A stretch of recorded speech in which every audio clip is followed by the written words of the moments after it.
It's rookie camp season, and we're going back to the New York Giants, and we're going to take another look at Malik Nabers. They dropped more clips on him. We're going to cover those, and we're going to cover the practice clips from day one, just in case you missed those.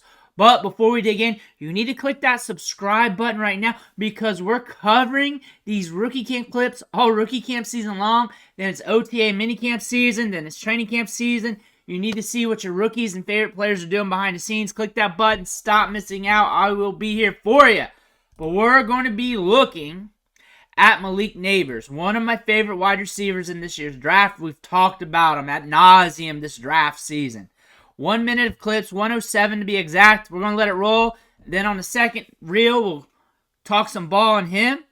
He's got some strong hands, though. Catches it away from his body. Here's the next one. Again. Here he is coming up. Working on the feet, getting low there too with the break. One-handy. A one-handy. It's Happy Mother's Day. A one-handy. Malik Nabers got some skills, though. Saw it at LSU. We're talking him up all college season long. Here we go. Close-up on that. A little blurry, but that's how that works when you blow things up. Bam. One-handed catch.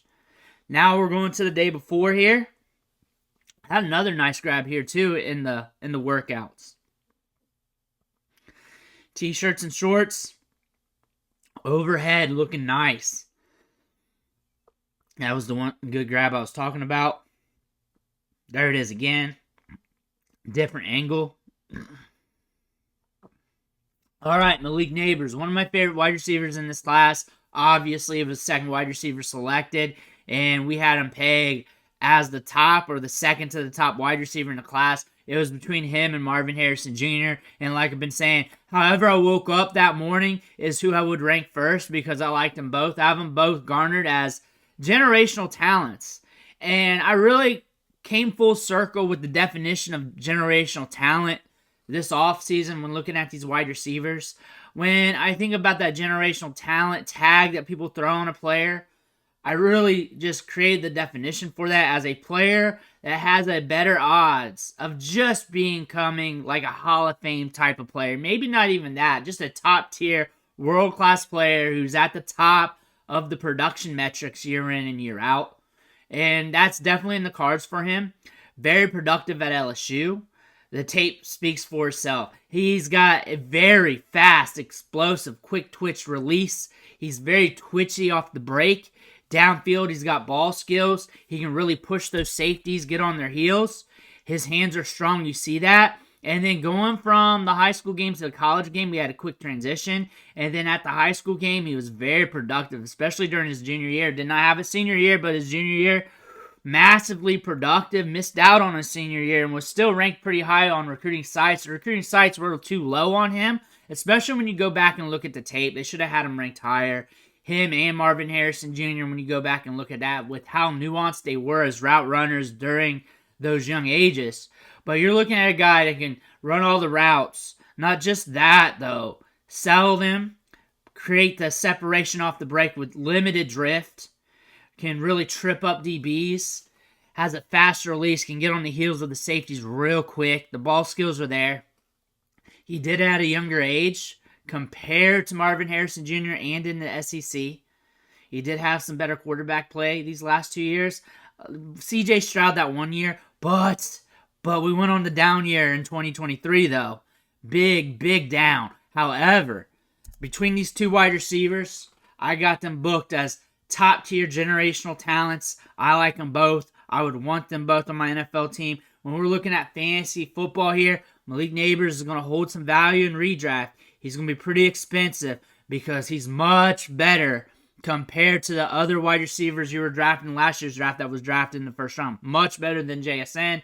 Much more upside compared to Jordan Addison. Even with him being on the Giants, everybody looking at the offense as sus. However, Danny Dimes will push it downfield. Danny Dimes have not had a generational talent, an alpha wide receiver. He pegs to be an alpha wide receiver off the rip. I would not be surprised if we're a few weeks into the season, we're talking about Malik Nabers left and right. He's that type of prospect. He's that type of talent. for Dynasty Fantasy Football, you already know. You already know. 1 QB, 101, 102.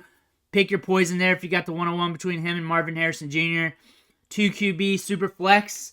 Pick your poison still. Mostly, 95% of the time, Caleb Williams goes 101. Then it's Marvin Harrison Jr. But if you like Malik Nabers over them, go ahead. If you like any of the other top quarterbacks over them, go ahead. Is it something you should be doing? More likely, market standards, probably not. But the push between him and Marvin Harrison Jr. is fine. And if you're not sold on Caleb Williams, and that's not your cup of tea in your gut saying don't do it, and you love Nabers a lot, do it. Just do it. It's your team. You're at the top. He holds value. He's very good when it comes to production. His traits are good. Everything's good about him. He's a pristine prospect. The odds are in line with him hitting. Every player that comes out for the draft has the same busting odds pretty much. Like if an injury or something happens, he could bust on you. But the odds are pretty good. He gives you something in return. The odds are pretty good. That's if you hate the quarterbacks. If it was me, I'd go Caleb Williams 101. Play the market in Superflex, move that around, and then between him and Marvin Harrison Jr., unless you want to go Jaden Daniels 102, because a lot of people do that as well, and it really depends on how quarterbacks are moved in your league and how fluid quarterbacks are, if they're liquid or not. It really depends on your league with Superflex and how deep your benches are and everything else, and how you garner the players. You could always trade back and still get him and pick up more picks for next year. Might be a fourth or third, might not be what you want in return, but at least you got something if you're going to make that move anyways. Malik Nabers, though, tremendous talent, tremendous production, a good breakout age, good yards per out ran. He's a guy that's been on the radar of everybody throughout draft season, been on our radar during his collegiate career because he was breaking out early. Let me know what you think in the comments below. Hit that subscribe button on the way out. One thing for watching. Catch you on the next video.